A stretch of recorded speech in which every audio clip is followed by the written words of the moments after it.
Is it surprising to you that people are getting in trouble for saying, not only speaking their mind, but to a degree where it can become vile and offensive?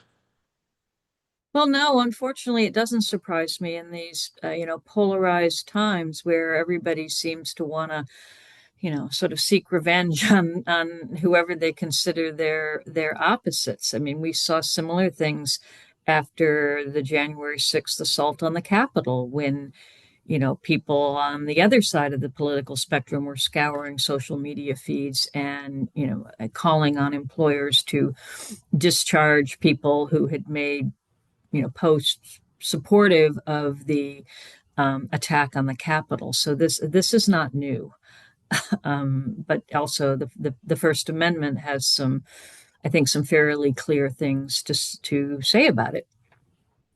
Well, what would the First Amendment have some fairly clear things to say? Well, first, we need to remind people and distinguish between government employers, which would include schools, school districts, uh, public universities like where I work, and private non-governmental employers. The First Amendment only applies to government action. So private employers, a private company, it's free to fire you if it's unless it has a contract that says it has to be for cause, something related to your job performance. But government employers present a very different situation that the First Amendment does apply to. In a landmark case from 1968, Pickering versus Board of Education of Township High School in Illinois, the Supreme Court said that when public employees are speaking as citizens, not as part of their job, but as citizens, they have the First Amendment right to do that. And the employer, say the school board, the school district, for example, can discipline them for their speech only if the school board proves, not surmises or guesses, but actually proves that the speech caused a substantial, not minor, but substantial disruption of school functioning. And that's a fairly high bar to meet. And social media posts, like them or hate them, they are protected speech. But are you saying that if you work for the government, that they can't tell you, hey, or get fire you for mouthing off on social media and saying something that is generally viewed as offensive? Yeah, under this test that the Supreme Court set down in this case called Pickering, it's called the Pickering test.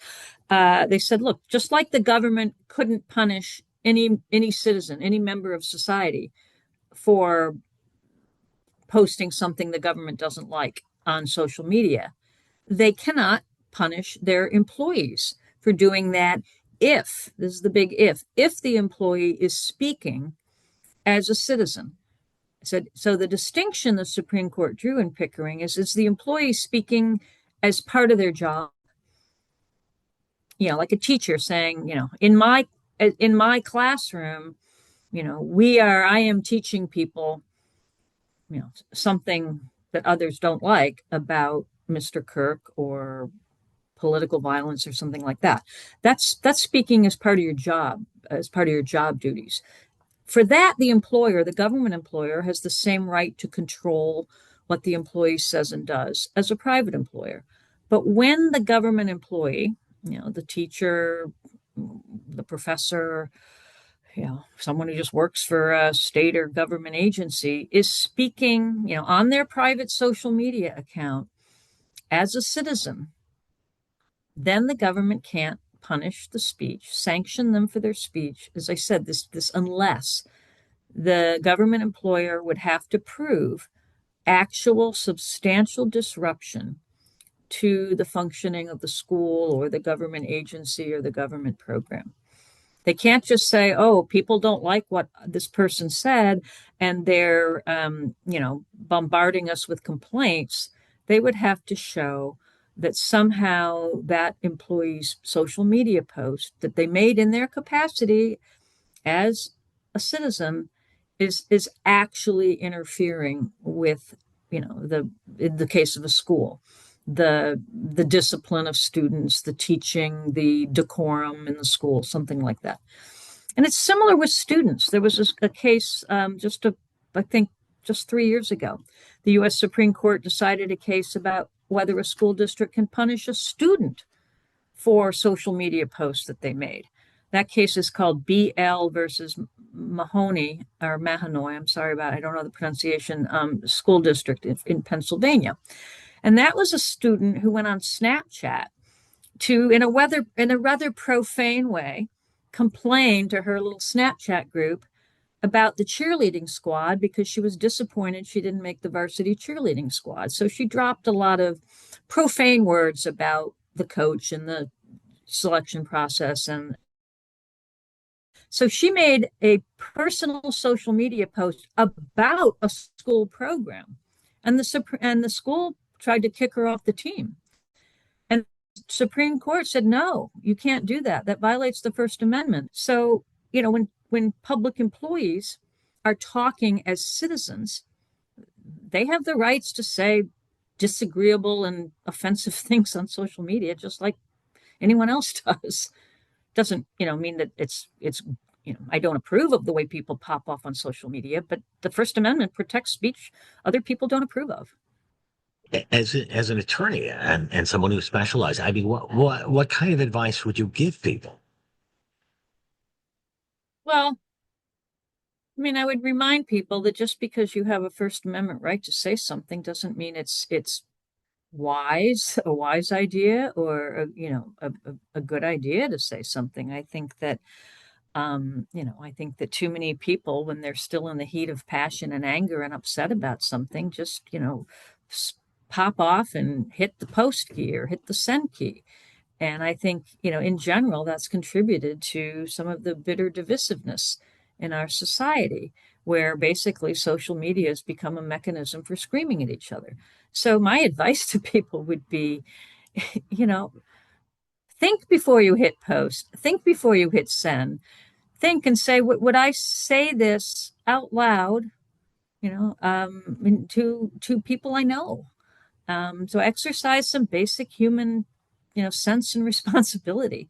The First Isn't it Amendment protects the irresponsible, inflammatory speech just as much as the sober, thoughtful speech. But just because it protects inflammatory, provocative speech doesn't mean you need to go, kind of poking the bear and run around doing it all the time. isn't it amazing through all our advancements and over time, it comes down to a basic principle that perhaps you and I heard long ago before speaking, and it was like, just count to 10, take a breath and count to 10.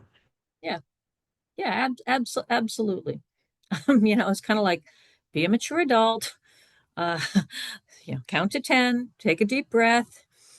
Imagine you're saying this to someone who's right in front of you, who disagrees with you, uh, right in front of their face. Would you put it that way? Would you say those words? Would you say that you know, somebody who was the victim of an atrocious, horrific crime deserved it? No, you wouldn't. Even if you were somehow protected by free speech against discipline or action from your government employer, you still have to be considered or should be considered about the consequences that could still befall you. You have to work with these other people. You're a Exactly, teacher, exactly. there's parents, there's other children in the room, or young adults as you teach. Yeah. Yeah. So there is, even if you were somehow immune from losing your job, um, you could still lose something.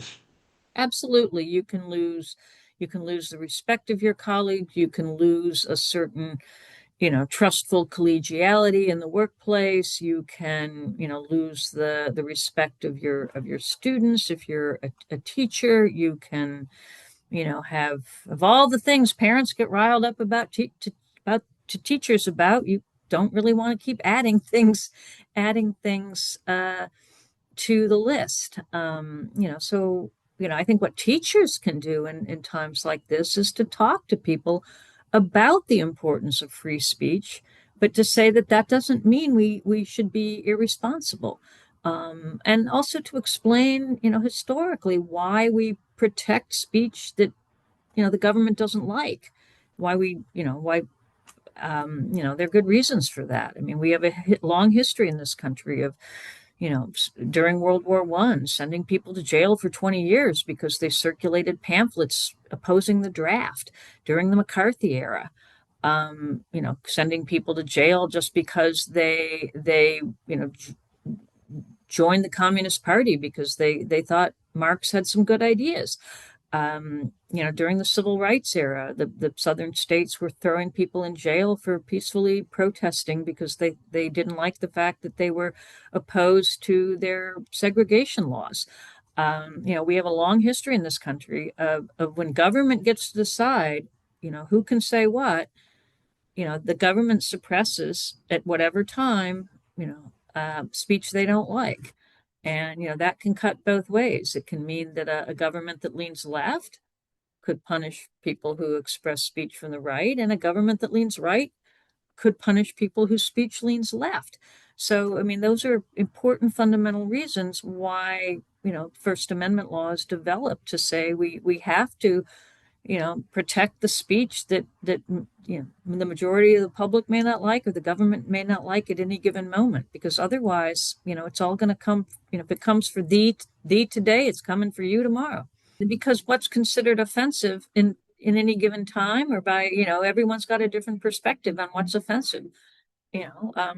Some people consider criticism of the president, of whoever it is, of their party, offensive. There were people who considered, saying that President Obama wasn't born in the U.S. offensive. There are people who think that criticizing the current president for things he's done or allegedly done is offensive. I mean, everybody's got a different understanding of offensive, and it changes from time to time. What was offensive to say to someone in the middle of the 19th century. People used to be thrown in jail for using four-letter words that everybody kind of drops, without thinking in normal conversation today. So our notions of what offensive change. And, the question from the First Amendment perspective always comes down to, who do you give the power to decide what's okay to say and what's not? I mean, if you give it to the government, guess what? Whatever government's in power at any given time is generally going to say that any criticism of them or any views they don't like is what can be punished.